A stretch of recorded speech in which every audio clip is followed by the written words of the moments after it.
Three Mile Island was a nuclear power station located in Pennsylvania near the cities of Harrisburg, York, and Lancaster.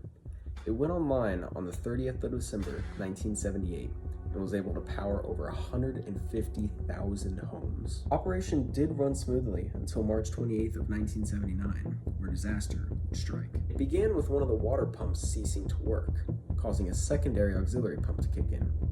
Normally, this pump would be enough to keep everything running smoothly, but the workers were unaware of a valve being closed on the pump, which prevented water from being pumped into the reactor. This caused the temperature and pressure in the reactor to skyrocket. A pilot relief valve on the pressurizer would open, allowing for steam to escape and pressure to decrease.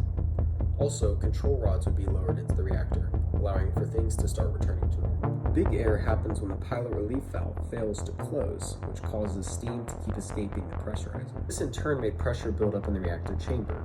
Design flaws of the control room made it to where the operators did not know how to fix it, leading to radioactive steam being spewed out from parts of the reactor into the reactor building.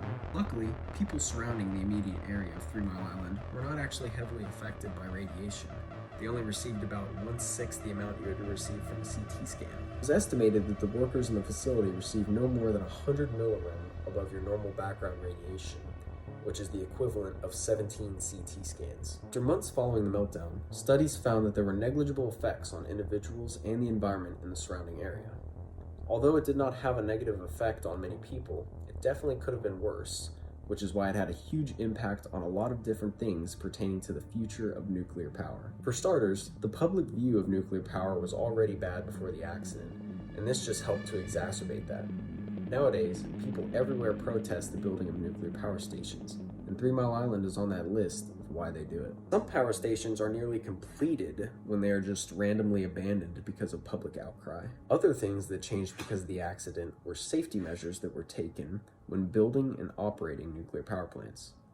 Equipment upgrades were implemented everywhere, including better piping, valves, better containment, and the ability of plants to be able to shut down automatically without humans needing to initiate it. Also, operator training and management was revamped, which includes practicing more emergency drills. Nuclear plants also have a ton more inspections prior to the 3 Mile Island accident. Inspections can obviously help prevent unnoticed hazards from causing major damage to the equipment or surrounding area. It's definitely important to be informed on this topic because nuclear power is actually a big issue in today's society.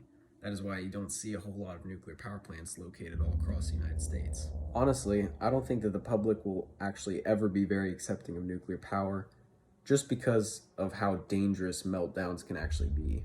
Yes, we can take precautions against them, but if they do happen, they can be just absolutely catastrophic. You can look at Chernobyl or Fukushima, both of which were absolutely disastrous events. And yes, they do produce a lot of energy, but I honestly think that everyone's safety is definitely more important than that. And yeah, that's about it. Thanks for watching.